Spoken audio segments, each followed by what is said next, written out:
and welcome to another animation tutorial, sort of, session thing. It's not really a tutorial. I'm trying something a little bit different. I'm trying using this footage here and trying to use the, whatchamacallit, motion, well, not, to kind of mimic this footage, because there was some moves in this. Let's see if I can find it. That jumping kick right there is really awesome because you can see how many times he spins. So I'm going to try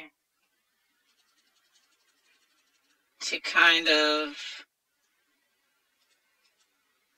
I don't know how you would say, it's copy that jumping, spinning thing. So luckily enough, this footage is kind of flat on a 2D kind of shot, profile shot, which makes it a lot easier. And of course, it's full body too. So other things are like, if you didn't have motion capture, since I'm not using motion capture for this particular thing, you could just go out, with your cell phone and record something, yourself doing something. Of course, you have to either be able to do it or find somebody that's able to do something like a backflip or a jumping spinning kick or something. And you can import that directly. Let's move this back with, where is it? Somewhere. Background. Load background AVI. And that's the only thing. It has to be an AVI using the Microsoft Video 1 codec. So that's the only limitation. It doesn't accept any other types of video files. So, yeah, but if you do that, that'll help you out if you don't have a Kinect or you can't get that working. And because I know IPIsoft is really kind of expensive. It's like almost $300 on Steam if you wanted to use it. The recorder part is free, but the motion capture suite is kind of expensive. But it's a kind of cheap alternative to using that, so, yeah. Otherwise, I tried in the Spiky V Revy to kind of just wing it in certain sections between using mocap and just posing random poses. Like I'd have a starting pose where Spike would be in a ready stance and then throw a kick. But the problem with that is, yeah, the poses might have been good. And of course you can slide around these nodes and stuff like that for the timing, but partially because it was in 60 frames per second, that it looked kind of really stiff in some areas, and you could definitely tell, like, the difference between the motion capture sections and the hand animated sections and stuff like that, just because there wasn't enough of a balance and some of the timing was off, which is, of course, my fault. But I'm still learning this as well. And also that episode, well, not episode, but that video was kind of an experiment to test out 60 frames per second, which I don't like because it looks too much like a video game. And also, it just doesn't look right for cartoony type characters. So, yeah. So hopefully, this is taking a little while, but literally this is the last fight before I'm pretty much finished. After this, I just have to do the dialogue section, which is not really super hard. I keep saying, oh, it'll be out soon, it'll be out soon. It is hopefully going to be out soon. It just takes a little bit. need really to show an editing video. Maybe another Magic Bullet video when I get to that. The other thing that you can do too, like if you have like any Street Fighter games, or another good game is the King of Fighters rather, King of Fighters. The new last one that they released that has like every single character from all the King of Fighters. Pretty much any fighting game, dead or alive. If you record, like, if you're playing that game and you see some combo or something like that, that the characters have made, just record that, convert it to an AVI, and you can import it and try to set up like your own stock footage library of attacks and stuff like that. Because realistically, if a character throws a sidekick, pretty much that's going to be just a sidekick, no matter, how the setup is. But you can always change the starting and ending poses and stuff like that. But pretty much, I think it's a good idea to just build up a library of stuff, which actually, if I go into My Motion library, I usually set them up by whatever the project is. Like, this is Arc Infinitum 1, Arc Infinitum 2, some backflip motion data, GPS. This is what I'm working on now. As you can see, this is all the motion capture files, and this action motion folder pretty much has all of my kind of more finished motions and stuff like that. 180 turn. Now, these don't always work, but for these complex ones, like back cartwheels and backflips and handsprings and somersaults, and these kicks like here, I can just literally import this. And once I finish this pose, I'll show you. Even though the character's not in the right place, to fix the other arm, because I think its shoulder is more down. And this is kind of tedious because you have to move, finish one character and then finish another character. But usually I like to do like maybe 10-15 frames of one character and then 10-15 frames of the next character, and make sure that they're meeting at the right distances, because that's another thing that's kind of tough, especially if you just try to do this from complete scratch just by like pose to posing. It's hard to tell the distance. Of course, there's a height distance between these two characters. This guy's like a giant. So, last thing, I'm going to move his head up a little bit. And I'll go back and fix all the facial animations and stuff like that. So, alright, we're going to select all register. Save this. Now, he's not in the right pose yet to use, let's see, load motion. Let's see what I want to use. Dodge, triple kick, dodge, jump kick. Most of these are converted from motion data.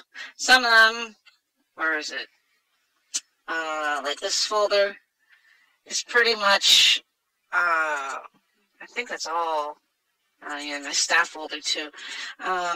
Those are all just like mixtures of motion data and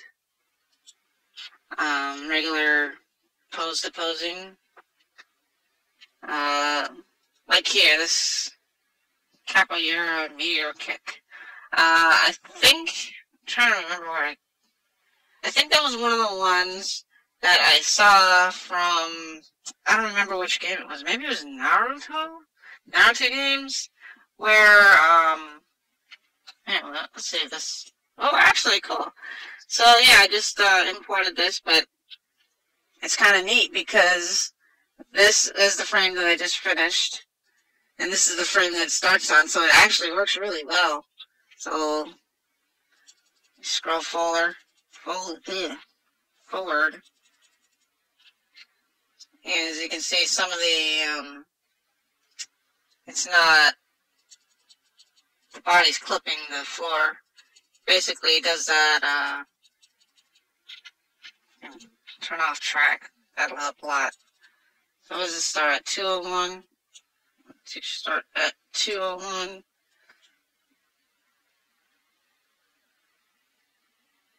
And I have an artifact there, but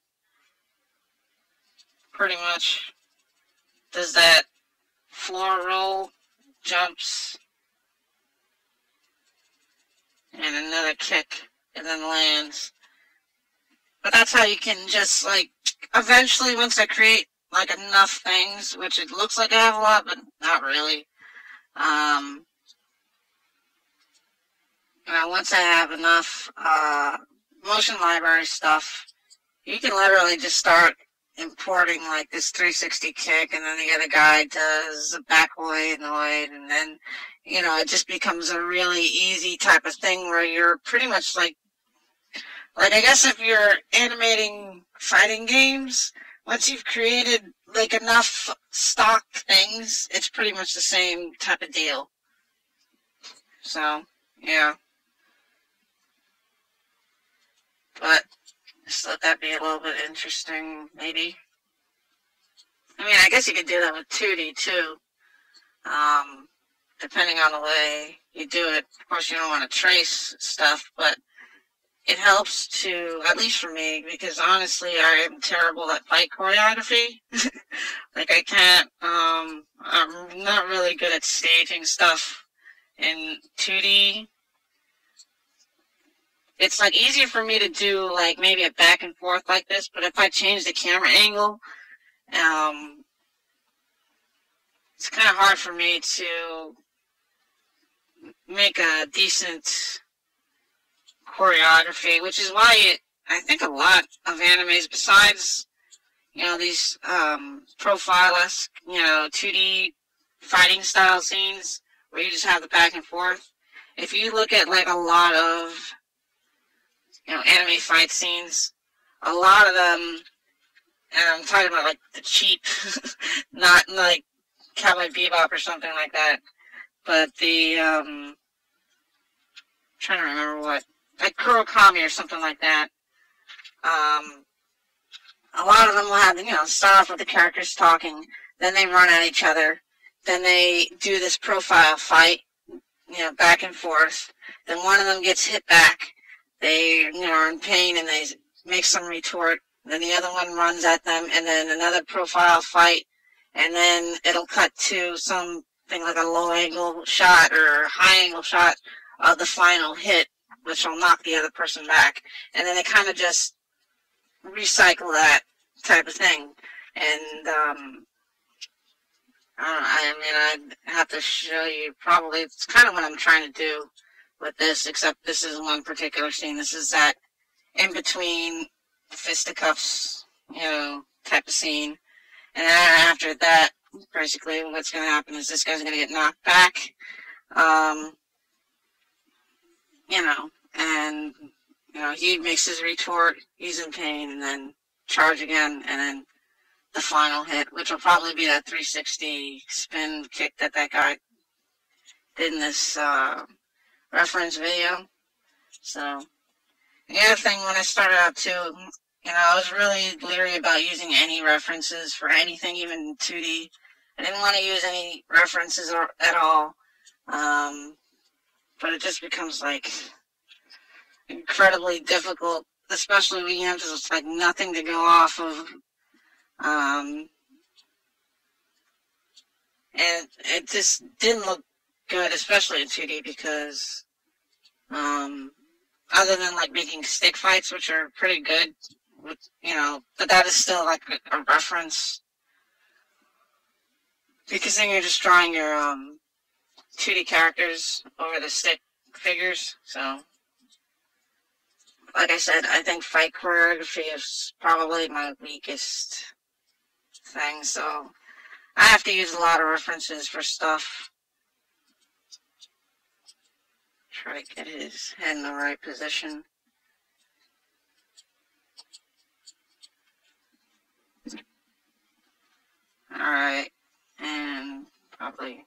fix this other arm. But yeah, so hopefully maybe I'll be done with this particular scene today. Then I have to go back in and put in all the dialogue. And the last scene where he's just like walking away. And once all that is done, this should pretty much be done. Just seems to take forever because on my new job I don't have as long to work on this. I have to fix some of this model stuff too. As you can see, there's some issues. What that black is there is, if I zoom in on his body, you can see the black outline. You can toggle that on and off in the PMD editor. So what happens is, if you bend like a body part the wrong way, there's like a black line filler that's behind this. So if you break the mesh, basically, that's what you see is those black lines or whatever. So alright, that should be good enough. And then let's see if he does anything that I can do a long tween to right here. And the other thing I like too about this is you can see like those little movements of him doing that twitch, that body twitch before he's about to throw his big kick. That's the kind of stuff that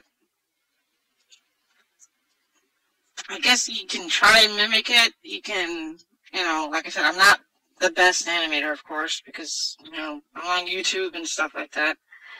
No money, but that's the kind of stuff that I just need a reference for to do the timing, even if it's just myself doing something, and I have to import it as a video or something like that to use as a reference, because there's just a subtle movements which in 2D you can kind of get away with a low frame rate, which I'm still going to use something like maybe 15 frames, or maybe even lower, 12, I don't know. But you can get away with stuff in 2D that you can't in 3D, because just the depth of the character, like, yeah, you can stretch and squash him, but mostly you're going to be working with him from a certain volume. Like, you're not going to be stretching and squashing that much, although you can. And because of that, it just gets, like, your timing and stuff really has to be good. And there's a couple ways you can do it. The way I'm trying to do this stuff is more 2D-ish, so the frame rate will be lower and it'll be more choppy, but it'll look more like it was 2D animated, whereas if I put it at like 60, I'd probably have to use a lot more mocap, because it's just really noticeable. It's like you have to do either realistic type motion, or you have to do like Pixar, really over-exaggerated, everything's over-exaggerated, because it just doesn't look right if it's a mix. And sometimes, depending on the character rig, it doesn't look right, which is why, like, trying to think, like even Toy Story and stuff like that, the motion stuff that they chose was really exaggerated. Like, it wouldn't look good if, Woody or Buzz had like realistic motion. It looked kind of weird and creepy, actually, I think. So that's just something to think about, which is why I think, Final Fantasy games, they use a lot of motion capture and stuff like that. I think that's why those character rigs are very realistic. They used to be like Final Fantasy VII and stuff like that. The old Final Fantasy VII, not the remakes and stuff like that, where most of the characters look, like cartoony and stuff like that, and had cartoony motions associated with them. So that's just one thing to be kind of leery about. If you have a cartoony rig, character rig, you might not want to animate it. Like if you have motion capture, you might not want to animate it really perfectly with motion capture because it might look a little bit weird. Same thing with the opposite way. If you have a really realistic model, like some of the ones in Daz Studio, they don't look good at all when you try to animate them in a cartoony way because they're really realistic and people expect something that looks realistic to move realistically. So these things are kind of an in-between. Since they're cartoonish, but they have kind of realistic proportions, you know. So you can kind of get away with like half and half, a little bit of motion capture, a little bit of just outlandish, you know, over-exaggeration and stuff like that. But even with these, just because they're still some kind of realistic, that, I don't know what you would call it, like How to Train Your Dragon and stuff like that, that is like probably as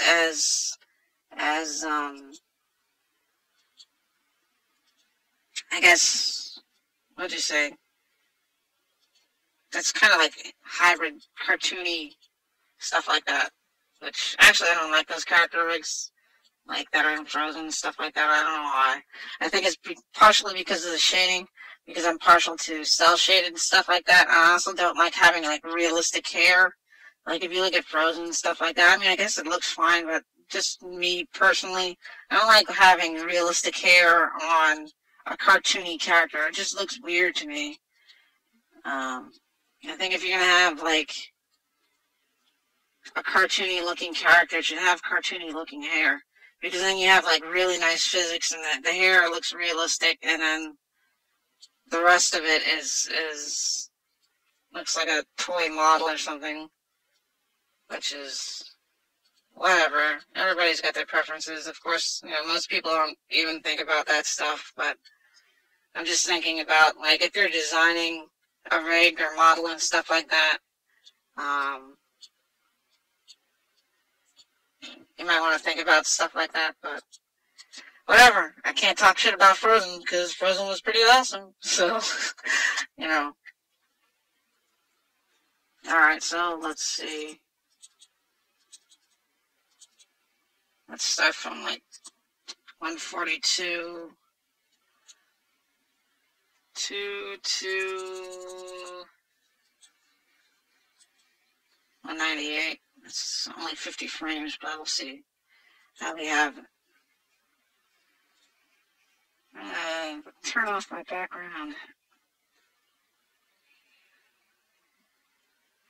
Now, part of the reason is this is playing back at like 30 or something like that. It's a little bit jumpy, of course, because of recording. But I think right now I'm just getting like the main poses down. I'll go back in between these gaps here and, you know, fill in the, I guess, missing keyframes for more anticipation and stuff like that. Of course, I have to animate the faces too and all that stuff. And turn on the physics. The physics helps a lot.